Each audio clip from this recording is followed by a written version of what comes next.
ইসলামী আন্দোলন বাংলাদেশকে যে 40 থেকে 45টি আসন দেয়া হয়েছে, আসলে 45টাই ধরিনি। আপনারা ভালো করে এই লিস্টটা দেখবেন যে 45টা কোথায় কোথায় কোন কোন আসন দেয়া হয়েছে। আপনারা দেখলে অবাক হবেন যে বাংলাদেশে কিন্তু 12টি সিটি কর্পোরেশন আছে। এই 12টি সিটি কর্পোরেশনের ভিতর ঢাকার ভিতরেই দুইটা, একটা হচ্ছে ঢাকা উত্তর এবং ঢাকা দক্ষিণ। এই ঢাকা উত্তর এবং দক্ষিণ মিলিয়ে ইসলামী আন্দোলন বাংলাদেশকে কিন্তু মাত্র একটা আসন দেওয়া হয়েছে। সেটা কোনটা?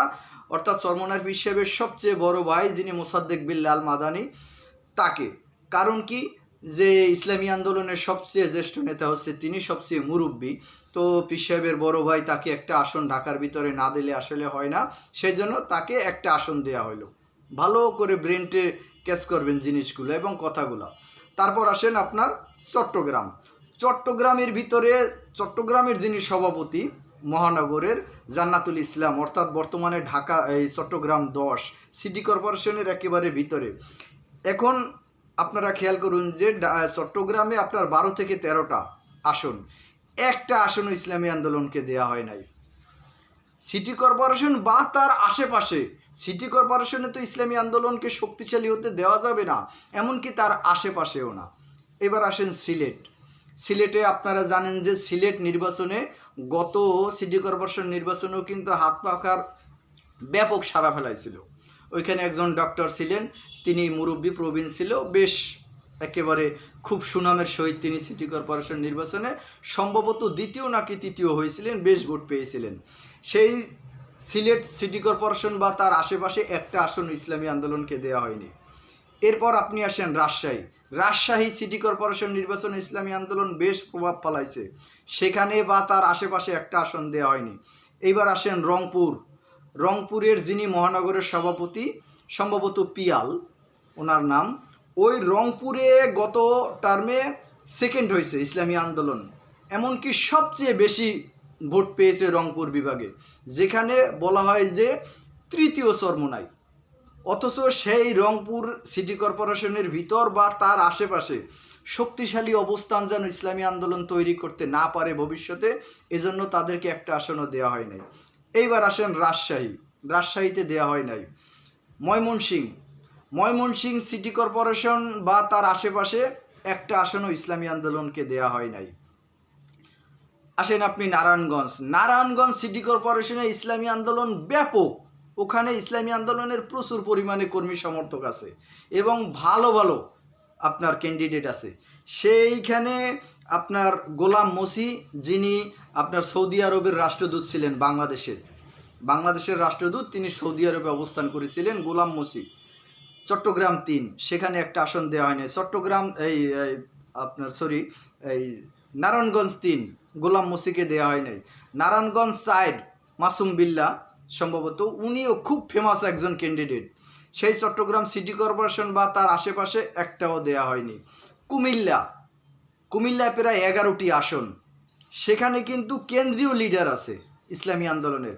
এমনকি ইসলামী আন্দোলনের যেখানে গোড়াপত্তন হচ্ছে উজানি, সেই উজানিতে কিন্তু ইসলামী আন্দোলনের বেশ একটা ভালো প্রভাব আছে এবং তাদের ভিতরে একটা পারস্পরিক সম্পর্ক, মূল্যবোধ একটা চরম পর্যায়ে। সেখানে কিন্তু বর্তমান যিনি উজানির পীর সাহেব, তার ভাই আছে এহতেশামুল হক, কিন্তু তাকে সেখানে দেয়া হয় নাই। অর্থাৎ কুমিল্লা সিটি কর্পোরেশনেও যেন পরবর্তীতে ইসলামী আন্দোলন একটা ভালো শক্তিশালী অবস্থান তৈরি করতে পারে, এরকম দেয়া হয় নাই। আসুন বরিশাল সিটি কর্পোরেশন। এখন কথা হচ্ছে, যে দলটার প্রধান আমির অর্থাৎ পীর সাহেব চরমোনাই নির্বাচনে অংশগ্রহণ করে না, তারপরেই হচ্ছে নায়েবে আমিরের অবস্থান, সেই কারণে ওইখানে পরপর 2টি আসন তাদেরকে দেয়া হয়েছে। অর্থাৎ বরিশাল সিটি কর্পোরেশন যেটা, ওইটা তাদের সম্মানে এই শুধু একটা দেয়া হয়েছে।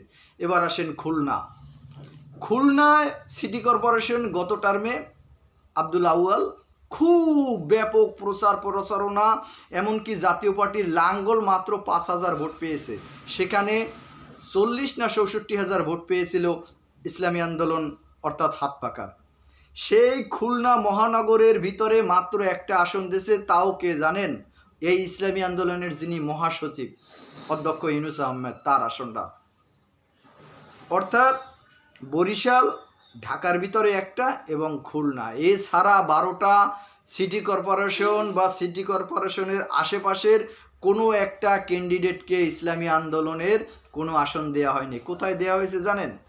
এই মনে করেন শেরপুর, আপনার কুড়িগ্রাম, কুড়িগ্রাম, যাই হোক কুড়িগ্রাম সিটি কর্পোরেশন না, এই নিয়ে আলাদা ভিডিও করব, ওই প্রসঙ্গে আমি নাই আসলাম। অর্থাৎ আশেপাশের জেলায়, যেখানে আপনি জেলায় আপনি শক্তিশালী হয়তো বা হতে পারবেন বা দুর্বল প্রার্থী কিন্তু দেয়া হয়েছে। কিন্তু যে কোনো নির্বাচনের মূল হচ্ছে সিটি এবং ঢাকা সিটি। আপনি দেখবেন সারা দেশের বিভিন্ন জেলায় আপনি দলবদ্ধভাবে হরতাল মিছিল মিটিং করলেন, কিন্তু ওটা ফোকাস হয় না। মূল পয়েন্ট সিটি কর্পোরেশন বা ঢাকা, এখানে আপনি জনসমাবেশ করবেন, ওইটা ফলো হবে। ইসলামী আন্দোলনকে নিয়ে এই ব্যাপারে একটা ঘোর চক্রান্ত আগেভাগেই করে রেখেছে জামাত, যে তাদেরকে আসন দেব, কিন্তু এমন এমন আসন দেব যে আসনগুলো তারা 40-50টা পেয়ে হয়তো বা খুব খুশি হবে, কিন্তু পরবর্তীতে যেন তারা সিটি কর্পোরেশনে ভালো ক্যান্ডিডেট, ভালো প্রার্থী দিয়ে কোমর সোজা করে যেন দাঁড়াতে না পারে, এইরকম কোনো অবস্থান ইসলামী আন্দোলনকে দেওয়া হবে না। অনেক সাধারণ মানুষ বা ইসলামী আন্দোলনের অনেক কর্মীরাও এই গোপন খবরগুলো মেধায় এখনও তারা আনতে পারে নাই। তারা অনেকে বলে যে 40টা আসন দিয়েছে, এতে হুজুরের খুশি না হওয়ার কারণ কি? জামাত যে কত বড় কৌশলবিদ বা কত বড় তারা বিভিন্ন এইসব প্ল্যান আগে থাকতে করা, যা আসলে বোঝার কোনো উপায় নাই।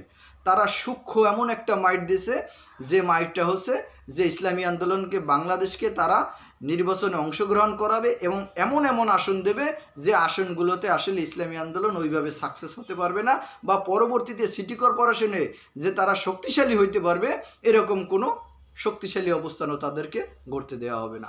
আশা করি আপনারা আমার ভিডিওটার সাথে আপনারা ক্যালকুলেশন করবেন এবং আপনারা বিস্তারিত আপনাদের ক্যালকুলেশনের সহিত ইনশাল্লাহ উত্তর পেয়ে যাবেন। ধন্যবাদ সবাইকে।